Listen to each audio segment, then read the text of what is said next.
So ನಮ್ಮ ಹುಡುಗರು ಏನಾದರೂ ಈ ರಿಸಲ್ಟ್ಗೋಸ್ಕರ ಕಾಯೋ ಟೈಮ್ನ ಏನಾದರೂ ಬೇರೆದಕ್ಕೆ ಇಟ್ಟಿತ್ತಂದರೆ ಇಷ್ಟೊತ್ತಿಗೆ ಅವ್ರು ಏನಾದರೂ ಲೈಫಲ್ಲಿ ಸೆಟಲ್ ಆಗೋದಿತ್ತೇನೋ. ಓಕೆ, ಪ್ರತಿ ಟೈಮ್ ಓಕೆ, ಅದರಲ್ಲೂ ಕೂಡ 2026 ಈ ಟೈಮ್ ಮಾತ್ರ ಸಿಕ್ಕಾಪಟ್ಟೆ ಡಿಲೇ ಆಗಿದೆ. ಸೊ ಈ ಸದ್ಯಕ್ಕೆ ಏನೆಲ್ಲ ಅಪ್ಡೇಟ್ಸ್ ಇದ್ದಾವೆ ಅದನ್ನಷ್ಟೇ ಮಾತಾಡ್ತೀನಿ, ಜಾಸ್ತಿ ಏನು ಎಕ್ಸ್ಟ್ರಾ ಮಾತಾಡೋಕ್ಕೆ ಹೋಗಲ್ಲ.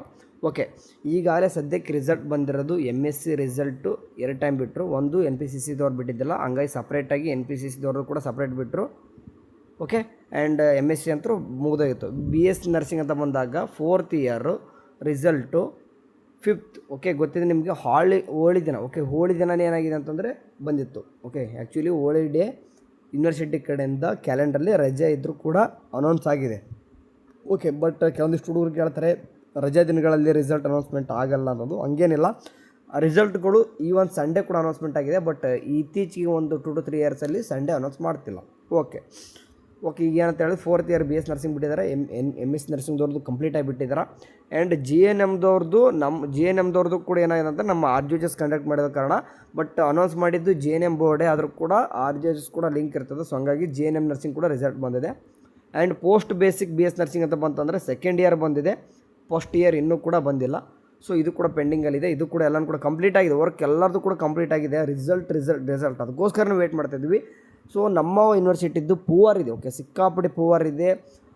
ಯಾವುದು ಇದು ರಿಸಲ್ಟ್ ಚೆಕ್ಔಟ್ ಮಾಡ್ಕೊಳ್ಳೋಕೆ ವೆಬ್ಸೈಟ್ EMS ಪೋರ್ಟಲ್ ಏನಿದೆ, ಸ್ವಲ್ಪ ಏನಾದ್ರು ಸ್ಟೂಡೆಂಟ್ ಬಂದು ಏನಾದರೂ ಕುಂತ್ಬಿಟ್ರೆ ಸಿಕ್ಕಾಪಟ್ಟೆ ಟ್ರಾಫಿಕ್ ಆಗ್ತದೆ, ಲಿಮಿಟೇಷನ್ ಇದೆ. ಹಂಗಾಗಿ ಈಸಿ ಚೆಕ್ಔಟ್ ಮಾಡ್ಕೊಳಕ್ಕೆ ಬರೋಲ್ಲ, ಫ್ರೀ ಆಗೋಕ್ಕೆ ಸ್ವಲ್ಪ ಟೈಮ್ ತೊಗೊಳ್ತದೆ. ಸೊ ಹಂಗಾಗಿ ಈಗ ಆ್ಯಸ್ ಆಫ್ ನಾವು ನಮಗೇನಿದೆ ಅಪ್ಡೇಟ್ ಅಂತಂದರೆ ಸದ್ಯಕ್ಕೆ ಸಡನ್ನಾಗಿ ಏನಾಗಿದೆ ಅಂತಂದರೆ ನಿನ್ನೆ ರಿಸಲ್ಟ್ನ ಬಿಟ್ಟು ಎಲ್ಲ ಸೆಮಿಸ್ಟ್ರು ಕೂಡ ಏನು ಮಾಡಿದ್ರು, ರಿಸಲ್ಟ್ ಬಿಟ್ಟಿರೋ ಕಾರಣ ಸಡನ್ನಾಗಿ ಸ್ಟೂಡೆಂಟ್ ಬಂದರು. ಹಂಗಾಗಿ ಯಾರು ಕೂಡ ಚೆಕ್ಔಟ್ ಮಾಡ್ಕೊಳಕ್ಕಾಗಿಲ್ಲ. ಸಡನ್ನಾಗಿ ರಿಸಲ್ಟ್ ವಿತ್ಡ್ರಾ ಮಾಡಿದ್ದಾರೆ.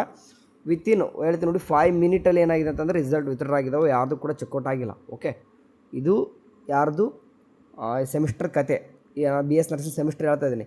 ಸೊ ಈಗ ಸದ್ಯಕ್ಕೆ ನೀವು ಬಂತಂತಂದರೆ ಈಗ ಯಾರು ಹುಡುಗರು ಅಂತಂದರೆ 4th sem student 6th sem student result wait ಮಾಡ್ತಿದ್ದಾರೆ. ಸೊ ನಿಮಗೆ ಪ್ರೀವಿಯಸ್ ಇಯರ್ದು 3rd ಸೆಮ್ ಆಯಿತು, ನಿಮ್ಮದು ಕೂಡ 2nd ಮತ್ತು 5th ಏನೀಗ ಬರ್ತಾಯಿತ್ತು ಅದು ಈಗ ಸದ್ಯಕ್ಕೆ ತೆಗೆದಾಕಿದ್ದಾರೆ. ಬಟ್ ಇನ್ನೂ ಕೂಡ ಯಾರೀಗ 2nd ಸೆಮ್ ಚೆಕ್ ಮಾಡ್ಕೊಳಕ್ಕೆ ಹೋತಂದರೆ ಇನ್ನೂ ಕೂಡ 1st ಸೆಮ್ ತೋರಿಸ್ತಾ ಇದೆ.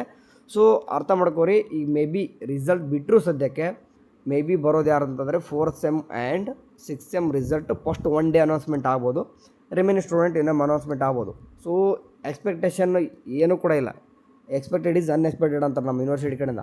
ಸೊ ಹಂಗಾಗಿ 2 ಡೇಸ್ ಸ್ಪ್ಲಿಟ್ ಆಗಿ ಹೇಳ್ದಂಗೆ 2 ಡೇಸ್ ಏನಾಗ್ಬೋದು ಅಂತಂದರೆ ಸೆಮಿಸ್ಟ್ರದ್ದು ಸ್ಪ್ಲಿಟ್ ಆಗಿ ಬರ್ಬೋದು. ಯಾಕಂದರೆ ಸಿಕ್ಕಾಪಟ್ಟೆ ಸರ್ವರ್ ತೊಗೊಳ್ಳಲ್ಲ, ನಮ್ಮ ಯೂನಿವರ್ಸಿಟಿ ತೊಗೊಳೋಕ್ಕೆ ಚಾನ್ಸೇ ಇಲ್ಲ. ಆ ರೀತಿ ವೆಬ್ಸೈಟು ಓನಾಗಿ ಸರ್ವರ್ ಇಲ್ಲ ಅವ್ರ ಹತ್ರ, ಬೇರೆಯವ್ರದ್ದು ತೊಗೊಂಡು ಮಾಡ್ತಾಯಿದ್ದಾರೆ. ಸೊ ಹಂಗಾಗಿ ಸರ್ವರ್ ಆ್ಯಕ್ಸೆಸ್ ಸರಿಯಾಗಿಲ್ಲ, 2 ದಿನ ಮಾಡಿ ಸ್ಪ್ಲಿಟ್ ಟೈಮ್ ಬಿಡ್ತಾರೆ. ಯಾಕಂದರೆ ಇದು ನೋಡಿ 2 ಬಿಟ್ಟರೆ ಇನ್ನೂ ಕೂಡ ರಿಮೈನಿಂಗ್ 5th ಸೆಮಿಸ್ಟ್ರು ಕೂಡ ಇದೆ ರಿಸಲ್ಟು, ಆ್ಯಂಡ್ 2nd ಸೆಮಿಸ್ಟರ್ ಕೂಡ ಇದೆ. ಆ್ಯಂಡ್ ಅದ್ರ ಜೊತೆಗೆ ಸಪ್ಲಿಮೆಂಟ್ರಿ ಸ್ಟೂಡೆಂಟ್, ಎಲ್ಲ ಸಪ್ಲಿಮೆಂಟ್ರಿ ಸ್ಟೂಡೆಂಟು ಕೂಡ ಎಕ್ಸಾಮ್ಗೆ ರಿಸಲ್ಟ್ ವೇಟ್ ಮಾಡ್ತಾಯಿದ್ದಾರೆ. ಇನ್ನೂ ನೋಡಿ, ಇನ್ನೂ 2 ಮಂತ್ಸ್ ವೇಟ್ ಮಾಡಿಬಿಟ್ರೆ ನೀವು, ಜಸ್ಟ್ 2 ಮಂತ್ಸ್ ವೇಟ್ ಮಾಡಿಬಿಟ್ರೆ ಇನ್ನೊಂದು ಎಕ್ಸಾಮೇ ಬಂದುಬಿಡುತ್ತೆ. ಯಾಕೆ ಇಷ್ಟು ಡಿಲೇ ಮಾಡ್ತೀರಿ? ಬೇಗನೆ ವರ್ಕೌಟ್ ಮಾಡ್ಕೋಬೇಕಂದ್ರೆ ನಂಬರ್ 1 ಯೂನಿವರ್ಸಿಟಿ ಅಂತ ಅಂದಾಗ ರಿಸಲ್ಟ್ಗೋಸ್ಕರ ಇಷ್ಟೊಂದು ಡಿಲೇ ಮಾಡೋ ಅವಶ್ಯಕತೆ ಇದೆಯಾ? ಓಕೆ ನೋಡಿರಿ, ಸೆಮಿಸ್ಟ್ರ್ ಆ್ಯನ್ಯುವಲ್ ಎಲ್ಲರೂ ಕೂಡ ಮೇಲೆ ಎಕ್ಸಾಮ್ ಬರ್ತಿದ್ದಾರೆ. 5th ರಿಸಲ್ಟ್ ಬಂತು ಆ್ಯನ್ಯುವಲ್ ಕೂಡ, ಅದು ಕೂಡ ಲೇಟ್ ಆಗಿದೆ. 5th ಅಂದರೂ ಸಿಕ್ಕಾಪಟ್ಟೆ ಲೇಟು, ಆ್ಯನ್ಯುವಲ್ದವ್ರದ್ದು ಕೂಡ ಏನೋ ಬೇಗ ಬಂದಿದೆ ಅಂತ ಹೇಳ್ತಾರೆ, ಅವ್ರದ್ದು ಕೂಡ ಲೇಟಾಗಿ ಬಂದಿದೆ. ಇವತ್ತು ತಾಳೆ ಬಂದುಬಿಟ್ರೆ ನೋಡಿರಿ 13 ಮಾರ್ಚ್. ಓಕೆ, 13 ಮಾರ್ಚ್ ಇದೆ ಅಂತಂದರೆ 8 ಡೇಸ್ ಆಯ್ತು ಆಗಲೇ. ಸೊ ಆ್ಯಸ್ ಆಫ್ ನಾವು ಸದ್ಯಕ್ಕೆ ರಿಸಲ್ಟ್ ವಿತ್ಡ್ರಾನ್ ಆಗಿಬಿಟ್ಟು ಏನಾಗಿದೆ ಅಂತಂದ್ರೆ ಇವತ್ತು ಪ್ರೀವಿಯಸ್ ಇಯರ್ ಇರ್ತಕ್ಕಂಥದ್ದು ಯಾರ್ದು 4th ಸೆಮ್ ಸ್ಟೂಡೆಂಟ್ದು ಮತ್ತು 6th ಸೆಮ್ ಸ್ಟೂಡೆಂಟ್ದು ನಿಮಗೆ ಪ್ರೀವಿಯಸ್ ಡಾಟಾ ರಿಮೂವ್ ಮಾಡಿದೆ, ಪ್ರೀವಿಯಸ್ ಡಾಟಾ ತೆಗೆದಾಕಿದ್ದಾರೆ. ಸೊ ಹೊಸದಾಗಿ ಆ್ಯಡ್ ಮಾಡಿಬಿಟ್ಟು ಬಿಟ್ಬಿಡ್ತಾರೆ. ಸೊ ಮೇ ಬಿ ಇವತ್ತು ಟೈಮ್ ಅಂತೂ ಆಗಿದೆ, ಇವತ್ತು ಸದ್ಯಕ್ಕಂತೂ ಬರೋ ಚಾನ್ಸಸ್ ತೀರಾ ಇಲ್ಲ. ಓಕೆ, 0.1% ಅಷ್ಟು ಇದ್ದರೂ ಕೂಡ ಇವತ್ತು ಬರೋಲ್ಲ. ಸೊ ನಾಳೆ ನಿಮಗೆ 2nd ಸ್ಯಾಟರ್ಡೇ ಇದೆ, ಅದೆಲ್ಲ ಮ್ಯಾಟ್ರ್ ಆಗಲ್ಲ ಯೂನಿವರ್ಸಿಟಿಗೆ ರಿಸಲ್ಟ್ಗೆ. ಸೊ ನಾಳೆ ಬಿಟ್ಟರೆ ಮಂಡೇ, ಓಕೆ ಹೇಳ್ತಾನೆ, ಬಿಟ್ಟರೆ ಮಂಡೇ ರಿಸಲ್ಟ್. ಸೊ ಎಕ್ಸ್ಪೆಕ್ಟ್ ಮಾಡ್ಬೋದು ನಾವು. ಓಕೆ, ಎಲ್ಲನೂ ಕೂಡ ಗೊತ್ತಿರುವಾಗೆ ನಾಳೆ ಬಿಟ್ಟರೆ ಮಂಡೇನೇ ಎಕ್ಸ್ಪೆಕ್ಟ್ ಮಾಡ್ಬೋದು ಫಿಕ್ಸ್. ಓಕೆ, ಯಾಕಂದರೆ ಡಿಲೇ ಆಗಿದೆ, ಇಷ್ಟೊಂದರೆ ಡಿಲೇ ಆಗಿದೆ, ಇನ್ಮೇಲೆ ರಿಸಲ್ಟ್ ಬಿಡಲೇಬೇಕು, ಒಟ್ಟಿಗೆ ಕೂರಲ್ಲ, ರಿಸಲ್ಟ್ ಬಿಡ್ತಾರೆ. ಆ್ಯಂಡ್ ಇದ್ರ ಜೊತೆಗೆ ಸಮ್ ಸ್ಟೂಡೆಂಟ್ ಕೇಳ್ತಾಯಿದ್ರಿ, ಈಗ ಆ್ಯನ್ಯುವಲ್ ಜೊತೆಗೆ ಸೆಮಿ ಸ್ಟೂಡೆಂಟ್ ಕೂಡ ಬರ್ತಾರೆ. ಯಾರು ವಿತ್ ಹೆಲ್ಡ್ ರಿಸಲ್ಟ್ ಅಂತಂದು, ವಿತ್ ಹೆಲ್ಡ್ ರಿಸಲ್ಟ್ ಯಾರಿಗೆ ಬರ್ತದೆ ಅಂತಂದು, ಈ ವಿತ್ ಹೆಲ್ಡ್ ರಿಸಲ್ಟ್ ಅಂತ ಬರ್ತದೆ ಯಾರಿಗೆ, ಕೆಲವೊಂದಿಷ್ಟು ಹುಡುಗರಿಗೆ ಬರ್ತದೆ. ಇದು ಏನಂತಂದರೆ ಸಿಕ್ಕಾಪಟ್ಟೆ ರೀಸನ್ಸ್ ಇದ್ದಾವೆ. ಈ ವಿತ್ ಹೆಲ್ಡ್ ರಿಸಲ್ಟ್ ಸಾಲ್ವ್ ಹೋಗ್ಬೇಕಂತಂದರೆ 15 to 1 month, ಅಂದರೆ 15 days to 1 month ಬೇಕಾಗ್ತದೆ. ಇದು ರಿಸಲ್ಟ್ ಬಂದಾದ ತಕ್ಷಣ ಇನ್ನೂ ನಿಮಗೆ ಇದ್ರ ಬಗ್ಗೆ ಮಾತಾಡ್ತೀನಿ. ಸೊ ಯಾಕಂದರೆ ವಿದ್ಯೆಗಳು ಭಾಳ ವರ್ಷನ ಅಂತಲ್ಲ, ಪ್ರತಿ ಟೈಮು ಕೂಡ ರಿಸಲ್ಟ್ ಬಂದ ಹಾಗೆ ಆಗುತ್ತೆ. ಆ್ಯಂಡ್ ಇನ್ನೂ ಒಂದು GNM ಅಲ್ಲಿ ಏನಾಗಿದೆ ಅಂತಂದರೆ ಈ ಸರ್ತಿ ಒಂದು ಒಳ್ಳೆ ಕೆಲಸ ಮಾಡಿದಾರೆ. GNM ನರ್ಸಿಂಗ್ ರಿಸಲ್ಟ್ ಬಂದಾಗ ಕೆಲವೊಂದಿಷ್ಟು ಲಿಸ್ಟ್ನ ಬಿಡುಗಡೆ ಮಾಡಿದಾರೆ. ಏನಂತಂದರೆ ಮಾಲ್ ಪ್ರಾಕ್ಟೀಸ್, ಕೆಲವೊಂದಿಷ್ಟು ಏನಾದರೂ ಕಾಪಿ ಮಾಡಿದ್ರು ಅಥವಾ ಯಾರಾದರೂ ಹೇಳ್ಕೊಡಕ್ಕೆ ಹೋದ್ರು ಅಥವಾ ಸ್ಟೂಡೆಂಟ್ ಏನಾದರೂ ನೋಡ್ಕೊಂಡು ಬರಲಿಕ್ಕೆ ಅಥವಾ ಈ ಥರ ಏನಾದರೂ ಮಾಲ್ ಪ್ರಾಕ್ಟೀಸ್ ಏನಾದರೂ ಮಾಡಿರ್ತಾರೆ ನೋಡಿ ಸೆಂಟ್ರ್ ಒಳಗೆ, ಅದನ್ನು ಆಡಿಯೋ ವಿಸ್ಯುವಲ್ ಕ್ಯಾಮ್ರಾ ಮೂಲಕ ಅದನ್ನ ಯಾರೆಲ್ಲ ಮಾಡಿದ್ರೆ ಆ ಸ್ಟೂಡೆಂಟ್ನ ಲಿಸ್ಟ್ನ ಬಿಟ್ಟಿದ್ದಾರೆ.